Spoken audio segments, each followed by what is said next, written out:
മൂക്കിലത് bleeding ആണ്. Bleeding ആണ്, ഭയങ്കരമായിട്ടുള്ള ബ്ലീഡിങ്. ഈ ടേബിളിൽ ഇങ്ങനെ നിന്നിട്ട് ബ്ലഡ് ഇങ്ങനെ ഭയങ്കരമായിട്ട് ഇങ്ങനെ ഒഴുകി വരികയായിരുന്നു.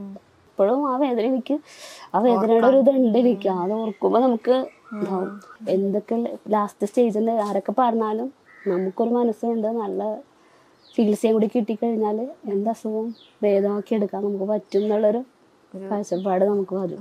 മൂക്കിലൊന്നും ഇങ്ങനെ കുറച്ച് കുറച്ച് പീസായിട്ട് തെറിച്ച് പോകുന്ന എനിക്കറിയാൻ പറ്റുന്നു. നമ്മുടെ ഒരു വിശ്വാസത്തിൽ നമ്മൾ എന്ത് മരുന്നും ആ വിശ്വാസത്തിൽ കഴിച്ചാൽ ഒരുപാട് വേദന. ലൈഫിലൊരു വലിയൊരു ഇരുണ്ട കാലഘട്ടം അതിജീവിച്ച് വന്ന ഒരാളാണ് ഗീതു. ഈ 3 വർഷത്തോളത്തെ ചികിത്സയ്ക്ക് ശേഷം ഇപ്പോൾ പൂർണ്ണമായിട്ടും അസുഖം ഭേദപ്പെട്ട്, ക്യാൻസർ ഭേദപ്പെട്ട് ഇരിക്കുകയാണ്. ആ ഒരു ക്യാൻസർ കാലഘട്ടത്തിന് ശേഷമുള്ള ഒരു കാലഘട്ടം, ആ ഒരു ക്യാൻസർ കഴിഞ്ഞതിന് ശേഷം ജീവിതം എങ്ങനെയാണ് മാറി മറിഞ്ഞതെന്ന് പറയാൻ പറ്റുമോ?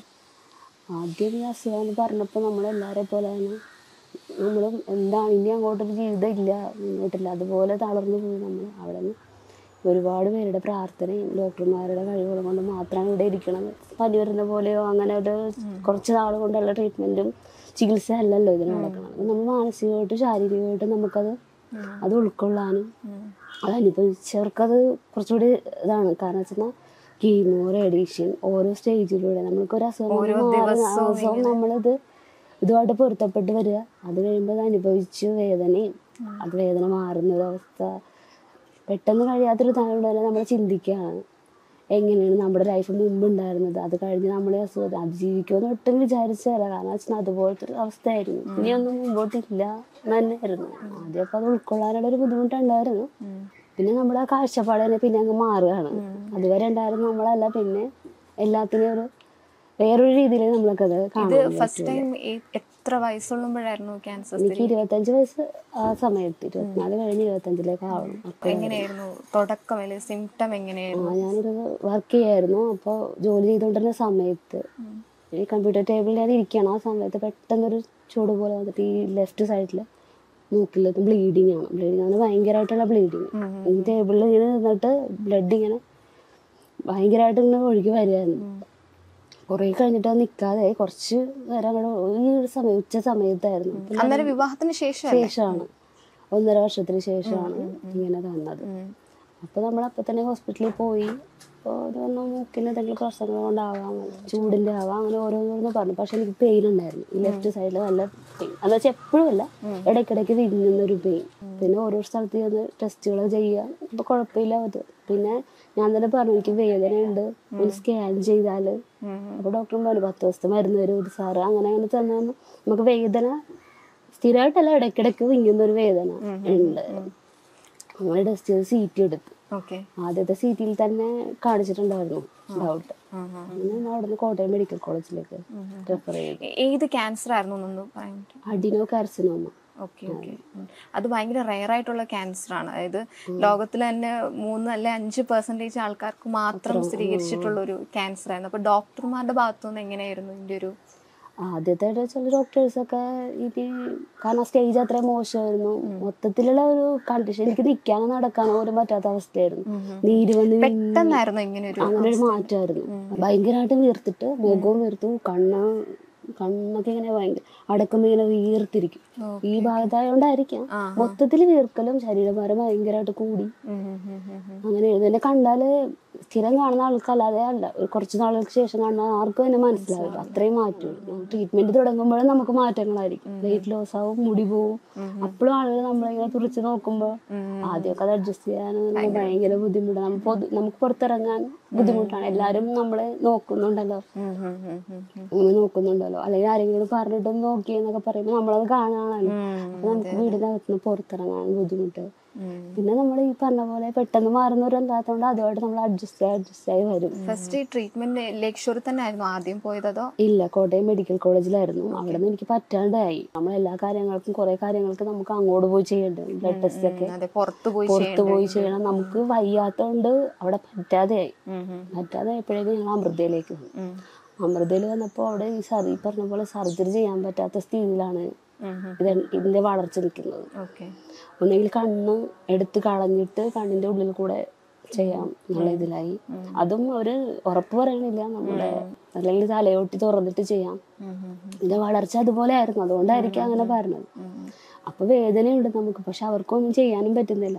മെഡിക്കൽ ബോർഡ് കൂടി തീരുമാനിച്ചിട്ടില്ല അവർക്ക് എന്തെങ്കിലും ചെയ്യാൻ പറ്റുള്ളൂ.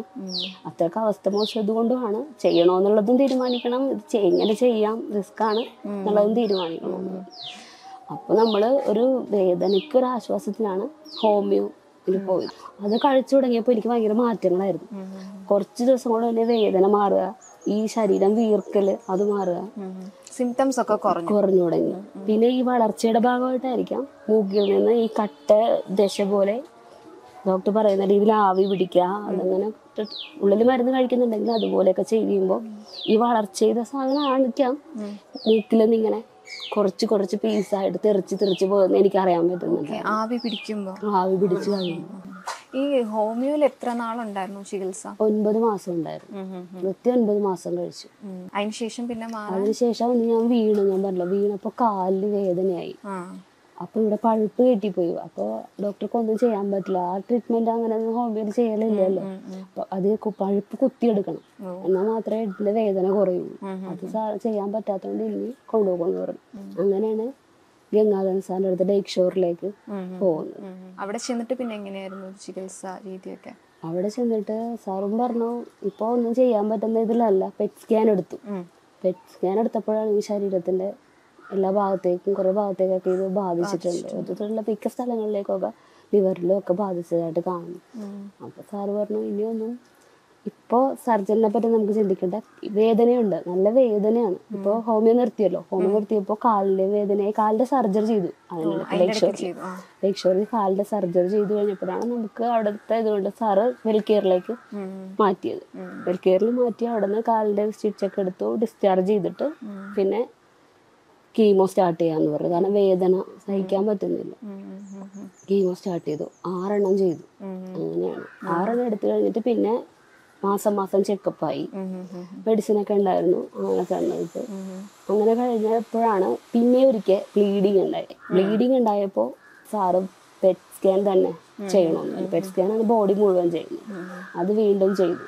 അത് വീണ്ടും ചെയ്തപ്പോൾ ഈ ഹോമിയോന്റെ കീമോന്റെ ഒക്കെ ആയിരിക്കാം ഈ പറഞ്ഞ ഭാഗത്ത് വേറെ ഒന്നും, ശരീരത്തിലെ വേറെ ഒരു ഭാഗത്തും ഈ അസുഖം കാണിക്കുന്നില്ല, ഈ വളർച്ച ഒന്നും കാണിക്കുന്നില്ല. ഈ ഭാഗം ഇവിടെ ഈ സൈനസിന്റെ അകത്ത് മാത്രമേ ഉള്ളൂ. അപ്പൊ സാറിന് ഒരു ഇതായി. ഇപ്പൊ ഇവിടെ മാത്രമാണല്ലോ, സാർ സർജൻ അല്ലാത്തതുകൊണ്ട് സർജൻ റെഫർ ചെയ്തു. സർജൻ ലേക്ക് ഷോറിൽ ഷോൺ ഡോക്ടർ ആയിരുന്നു. സാർ എന്ന ലെറ്ററുമായിട്ട് ഞങ്ങൾ പിന്നെ വീണ്ടും വരികയാണ് ലേക്ക് ഷോറിലേക്ക്. ആദ്യത്തെ ട്രീറ്റ്മെന്റ് കഴിഞ്ഞ് കാലിന്റെ സർജറി കഴിഞ്ഞ് പോയതായിരുന്നു അവിടെ നിന്ന്. പിന്നെ ഇത്രയും വർഷമായിട്ട് ഈ കീമോയും എല്ലാം കഴിഞ്ഞു വരികയാണ് ഷോൺ സാറിനെ കാണാൻ വേണ്ടി. 2016 വന്നു. അപ്പൊ സാറ് വീണ്ടും അതിൽ സർജറിക്ക് നോക്കണമല്ലോ. അങ്ങനെ ചെയ്ത് നോക്കി തീരുമാനിക്കായിരുന്നു. ഞങ്ങളത് നമുക്ക് വിശ്വസിക്കാൻ പറ്റില്ലായിരുന്നു. ഞങ്ങളോട് പറഞ്ഞതൊക്കെ ഒരു മീറ്റിംഗ് ഉണ്ട്, വെയിറ്റ് ചെയ്യുമെന്ന് പറഞ്ഞു ഈ സ്കാനിന്റെ റിപ്പോർട്ടുമായിട്ട് വരുമ്പോ. അപ്പൊ നമ്മൾ വിചാരിച്ചു സാർ വേറെ ഏതോ കാര്യത്തിനായിരിക്കും ഞങ്ങളെ പുറത്ത് വെയിറ്റ് ചെയ്യാണ് ഞങ്ങൾ. അപ്പൊ നമ്മൾ അകത്ത് ചെന്നപ്പോ നമ്മുടെ കാര്യമാണ്. അവരവിടെ അത്രയും ഡോക്ടർമാർ സാറിന്റെ റൂം ക്യാബിനിലേക്ക് കയറി പോകുന്നുണ്ട്. കുറെ ഡോക്ടേഴ്സ് ഉണ്ട്. എന്നിട്ട് നമ്മളിവിടെ അകത്തേക്ക് എല്ലാം പറയാം. അപ്പൊ നമ്മൾ വിചാരിക്കണം വേറെ എന്തെങ്കിലും കാര്യമായിരിക്കും. അത് കഴിയുമ്പോൾ നമ്മളെ വിളിക്കും. നമ്മളാണ് കയറി ചെല്ലുമ്പോൾ ഇത്രയും ഡോക്ടേഴ്സ് അവിടെ നമ്മളുടെ കാര്യങ്ങളായിരുന്നു അവരവിടെ സംസാരിച്ചുകൊണ്ടിരുന്നത്. അപ്പൊ ഓരോ ഡോക്ടർമാരും ഇങ്ങനെ ചോദിക്കുകയാണ്. അവരിങ്ങനെ നമ്മുടെ ഓരോ ബോഡി ഇത് നോക്കുകയാണ്. നമ്മൾ നടക്കണത് നടക്കാൻ പറയും, നോക്കാൻ പറയും. ആ ഒരു രീതിയൊക്കെ എങ്ങനെയാണ് അവർക്കും തന്നെ ഇത്രയും മാറ്റം വിശ്വസിക്കാൻ പറ്റുന്നില്ല. കാരണം അങ്ങനെ അവസ്ഥയിൽ അവിടെ ഉണ്ടല്ലോ, എന്റെ ചാട്ടൊക്കെ അവിടെ ഉള്ളതുകൊണ്ട് അവർക്ക് അറിയാലോ ഞാൻ എങ്ങനെയാണ് ഇതിന് മുമ്പ് 2 വർഷം മുമ്പ് ഉണ്ടായിരുന്ന ആള് എന്നുള്ളത്. അപ്പൊ അവർക്ക് വിശ്വസിക്കാൻ പറ്റില്ല. അപ്പൊ സാറിന് ആ ഒരു ഇതില് സാറ് പറഞ്ഞു നമുക്ക് ചെയ്യാം, ഓപ്പൺ അല്ലാതെ ഉള്ളിൽ കൂടി തന്നെ ചെയ്യാൻ പറ്റുന്ന വിധത്തിലേക്ക് ചെയ്യാമെന്ന് പറഞ്ഞു. അതായിട്ട് സർജറി കഴിഞ്ഞിട്ട് പിന്നീട് എന്തെങ്കിലും ബുദ്ധിമുട്ട് അല്ലെങ്കിൽ റേഡിയേഷന്റെ സമയത്ത് ഉണ്ടായിരുന്നു അതുപോലെ ബുദ്ധിമുട്ടുകൾ. പക്ഷെ ആദ്യം 10 എണ്ണം പാലിയേറ്റീവായി ചെയ്തതിന്റെ എന്താ പറയാ അത്രയും ബുദ്ധിമുട്ടൊന്നും ഉണ്ടായിട്ടില്ല. വളരെ ഇതായിട്ട് എനിക്ക് തോന്നി. ആ സമയത്ത് ഒരുപാട് വേദനയായിരുന്നു. ഈ മുഖത്ത് റേഡിയേഷൻ ചെയ്യുമ്പോൾ എന്ന് വെച്ചാൽ മാസ്ക് അടിക്കും.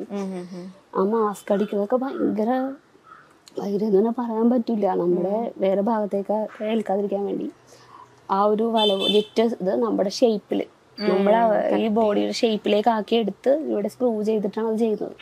അത് കോട്ടയം മെഡിക്കൽ കോളേജിൽ ചെയ്ത വേദന എന്നൊക്കെ പറഞ്ഞാൽ നമുക്ക് ഇപ്പോഴും അത് ഓർക്കുമ്പോൾ നമുക്ക് ഇതാവും. അതിൻ്റെ ഒരു അടുത്ത് പോലും അറിഞ്ഞില്ലെന്ന് തന്നെ പറയാൻ രക്ഷയില്ല അത് ചെയ്യുന്നത്. ആ സമയത്ത് എൻ്റെ ശരീരാവസ്ഥ കൊണ്ട് ആയിരിക്കാം നമുക്ക് അത്രയ്ക്ക് വേദനയാണ്. ഇപ്പോഴും ആ വേദന എനിക്ക്, ആ വേദനയുടെ ഒരു ഇതുണ്ട് എനിക്ക്. അത് ഓർക്കുമ്പോൾ നമുക്ക് ഇതാവും. അത്രയും വേദനയായിരുന്നു. അത് അടിച്ച് ഞാൻ പുറത്തിറങ്ങിയപ്പോൾ അവസ്ഥ അറിയാം. ആ റൂമിൽ നിന്ന് ഇങ്ങനെ പുറത്തിറങ്ങിയപ്പോൾ ചേട്ടനും അമ്മയൊക്കെ അത്രയും ദൂരയിലിരിക്കുക. ഇവിടെ നിന്ന് അവിടെ വരെ ഞാൻ കരഞ്ഞോണ്ട് അത്രയും വേദനയായിരുന്നു. അതിനുശേഷം സിംറ്റംസ് ട്രീറ്റ്മെന്റ് എല്ലാം കഴിഞ്ഞതിന് ശേഷം ചേച്ചിക്ക് എന്തെങ്കിലും? എനിക്ക് സ്മെല്ല് കിട്ടുന്നില്ല. അത് സാറ് പറഞ്ഞിട്ടുണ്ടായിരുന്നു. ആദ്യത്തെ 10 റേഡിയേഷൻ ചെയ്താലും മൂക്കിന്റെ ഭാഗത്താണ് ചെയ്താലും മൂക്കിലെ കോശങ്ങൾ നശിക്കുന്നതുകൊണ്ട് നമുക്ക് സ്മെല്ല് കിട്ടാൻ സാധ്യത കുറവാണ്. ഇപ്പൊ പൂർണ്ണമായിട്ട് മാറിയിട്ട് ഇപ്പൊ എത്ര നാളായി ഈ ട്രീറ്റ്മെന്റ് എല്ലാം? അത് മാറിയിട്ടാണ് മോൻ ജനിക്കുന്നത്. അത് കാരണം വെച്ചാൽ അതിലൊന്നും ശരീരത്തിൽ മെഡിസിനോ അതൊന്നും പാടില്ല എന്ന് പറഞ്ഞിട്ടാണ്. 2017 ജനുവരിയില് റേഡിയേഷൻ കഴിഞ്ഞതാണ്. 2018 ഡിസംബറിലാണ് മോൻ ജനിക്കുന്നത്. Okay okay. ചേച്ചിക്ക് എപ്പോഴായിരുന്നു ഇത്? 2013 2013 ഓഗസ്റ്റിലാണ് സ്ഥിരീകരിച്ചത്. അത് അമൃതയിൽ വെച്ച്. ആ ഒരു സർവൈവൽ പീരീഡ് കഴിഞ്ഞിട്ട് പിന്നെ ലൈഫ് നോർമലായി ഇപ്പൊ എങ്ങനെയാണ് ലൈഫ് മൊത്തത്തിൽ? നമുക്ക് ഒരുപാട് മാറ്റങ്ങളുണ്ട്. കാഴ്ചപ്പാടുകളൊക്കെ ഒരുപാട് മാറും. ചെറിയൊരു കാര്യം വന്നാലും നമ്മൾ തളർന്നു പോകുന്ന എന്നൊക്കെ മാറി എന്തിനേയും നമുക്ക് ഫേസ് ചെയ്യാം. നമുക്ക് മാത്രമല്ല നമ്മളെ കൂടെ ഉള്ളവർക്ക് എന്തെങ്കിലും അസുഖം വന്നാലും നമ്മളിങ്ങനെ തളർന്നു പോവാതെ ഒപ്പം നിന്ന് അത് ചെയ്ത് തീർക്ക ശരിയാവും. നമ്മള് എന്ത് അസുഖമാണെങ്കിലും ട്രീറ്റ്മെന്റ് ചെയ്ത് നല്ല ഡോക്ടേഴ്സിൻ്റെ അടുത്ത് എത്തിച്ചാൽ, നല്ല ഹോസ്പിറ്റലിൽ എത്തിച്ചാൽ എന്ത് അസുഖത്തിന് ഇന്ന് മരുന്നുണ്ട്, എന്തൊക്കെ ലാസ്റ്റ് സ്റ്റേജിൽ ആരൊക്കെ പറഞ്ഞാലും നമുക്കൊരു മനസ്സുണ്ട്. നല്ല ചികിത്സയും കൂടി കിട്ടിക്കഴിഞ്ഞാൽ എന്ത് അസുഖവും ഭേദമാക്കി എടുക്കാൻ നമുക്ക് പറ്റും എന്നുള്ളൊരു കാഴ്ചപ്പാട് നമുക്ക് വരും. അല്ല, ഈ ക്യാൻസർ ആയ സമയത്തെ ഒരുപാട് പേരും ചുറ്റും പറയാനുണ്ടാവുമല്ലോ, ഇങ്ങനെ ചെയ്യണം അല്ലെ അങ്ങനെ ചെയ്യണം, ആ രീതിയിൽ പോണം, ഈ രീതിയിൽ പോണം, അങ്ങനെ കുറെ ശരിയായിട്ടും തെറ്റായിട്ടൊക്കെ ആയിരിക്കും കൂടുതൽ. അപ്പൊ അതെങ്ങനെയാണ്? അതിന്റെ ഒരു അഭിപ്രായം തന്നെ നമ്മൾ എന്നുള്ളൊരു വിശ്വാസത്തില് അതൊന്നും ചെയ്യാതെ നമ്മുടെ ഒരു വിശ്വാസത്തിൽ നമ്മൾ എന്ത് മരുന്നും ആ വിശ്വാസത്തിൽ കഴിച്ചാൽ ഒരുപാട് ഭേദം ഉണ്ടാകും. ഹോമിയോ മരുന്ന് എടുത്തപ്പോൾ ഒരുപാട് പേര് പറഞ്ഞു. അപ്പൊ ഒരുപാട് പേര് ഹോമിയോ എടുത്തപ്പോഴായിരുന്നു ഏറ്റവും കൂടുതൽ ആളുകളുടെ ഇത് കേട്ടത്. മരുന്ന് കഴിക്കുന്നവരും നല്ല വ്യത്യാസമാണ് നമുക്ക് വന്നുകൊണ്ടിരിക്കുന്നത്. തല ഇങ്ങനെ ഈ മുഖത്തായോണ്ട് മിന്നുന്ന വേദന എന്ന് പറയും. അത് ഫുള്ളായിട്ട് വരില്ല, ഒരു ദിവസത്തില് 3-4 പ്രാവശ്യമൊക്കെ വരും. അപ്പൊ നമുക്ക് സഹിക്കാൻ പറ്റില്ല, കിടക്കാനും പറ്റില്ല, ഇരിക്കാൻ പറ്റില്ല. അത് പറയാൻ പറ്റാത്തൊരു ഇതാണ്. എന്താ ചെയ്യുക? ഉറക്കത്തില അപ്പോഴാ വേദന വരാന്നറിയില്ല. ആ വേദന വരുമ്പോ നമുക്കത് പറഞ്ഞു. അപ്പൊ ആ വേദനയിൽ നിന്ന് ആശ്വാസം കിട്ടിയപ്പോൾ ഞാൻ തന്നെ പറഞ്ഞു, ഇനി എനിക്ക് വേറെ ട്രീറ്റ്മെന്റ് ഒന്നും വേണ്ട, എനിക്ക് അത്രയും ഭേദമുണ്ട്. ഈ ഒരു ബോഡി ചേഞ്ച് ചെയ്യാൻ എത്ര നാൾ വേണ്ടി വന്നു? വീർത്തിരിക്കുന്ന ആ ഒരു ബോഡി അവസ്ഥ ഈ ഹോമിയോ മെഡിസിൻ എടുത്തപ്പോ തന്നെ 9 മാസം കൊണ്ട് ഒരു ഇതായി. പിന്നെ അതിനുശേഷം കീമോയും കൂടി ചെയ്തപ്പോ എനിക്ക് ഭയങ്കര വ്യത്യാസം. എൻ്റെ വെയിറ്റ് 30 കിലോ വരെ ആയി. ഇത്ര വെയിറ്റ് ഉണ്ടായിരുന്നു ഞാൻ. ഭയങ്കര വീട്ടിൽ ഞാൻ കീമോ എടുത്തപ്പോഴേക്കും, കാരണം ഛർദില് കിടന്നു എഴുന്നേക്കാൻ പോലും പറ്റില്ല. നമുക്ക് കിടന്ന സ്ഥലത്ത് തന്നെ കിടന്ന് ഛർദിക്കുക.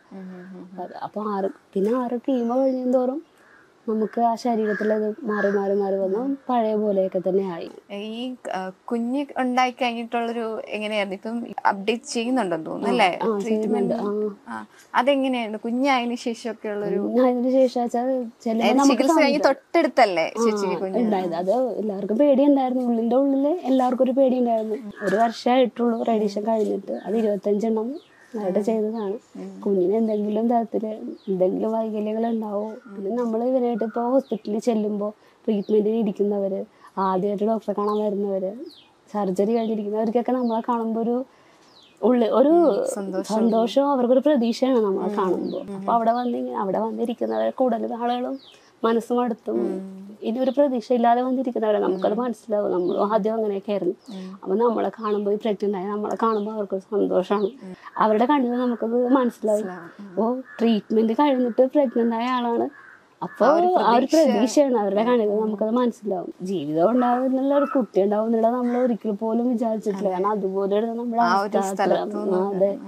ഇപ്പോഴും ഷോൺ സാറിൻ്റെ അടുത്ത് ചെല്ലുമ്പോൾ ഇങ്ങനെ കാണുമ്പോൾ നമുക്ക് അവരുടെ മുഖത്തുനിന്ന് നമുക്ക് അറിയാൻ പറ്റും അവരുടെ ആ ഒരു സന്തോഷവും. നമ്മളും ശരിക്കും സാറിനെയും ഷോൺ സാറിനെയും ഈ അബ്രഹാം ഡോക്ടറെയൊക്കെ നമ്മുടെ ദൈവത്തിനും തുല്യമായിട്ട് നമ്മൾ ഒരു ദിവസം പോലും അവർക്ക് വേണ്ടി പ്രാർത്ഥിക്കാത്ത ദിവസമില്ല. നമ്മളെന്നും പ്രാർത്ഥിച്ച് ദൈവത്തിന്റെ മുന്നിൽ നിൽക്കുമ്പോൾ അവരുടെ മുഖങ്ങളും കൂടെ നമ്മുടെ മുന്നിലേക്ക് കയറുന്നത്. കാരണം അവരും എല്ലാവരുടെയും പ്രാർത്ഥന കൊണ്ടാണ് നമ്മൾക്കുടെ ജീവിതം ഇങ്ങനെ ആയത്. 3 മാസം 6 മാസം പറഞ്ഞ നാളെ ഞാൻ ഇത്രയും വർഷമായിട്ട് ജീവിച്ചില്ലേ. ഒരു മാർച്ച് 8 വിമൻസ് ഡേ ആണ്. അപ്പോൾ കരുത്തുറ്റ ഒരു സ്ത്രീയെ തന്നെ ഞങ്ങൾക്ക് പ്രസന്റ് ചെയ്യാൻ പറ്റിയില്ല. ഭയങ്കര സന്തോഷം. Thank you.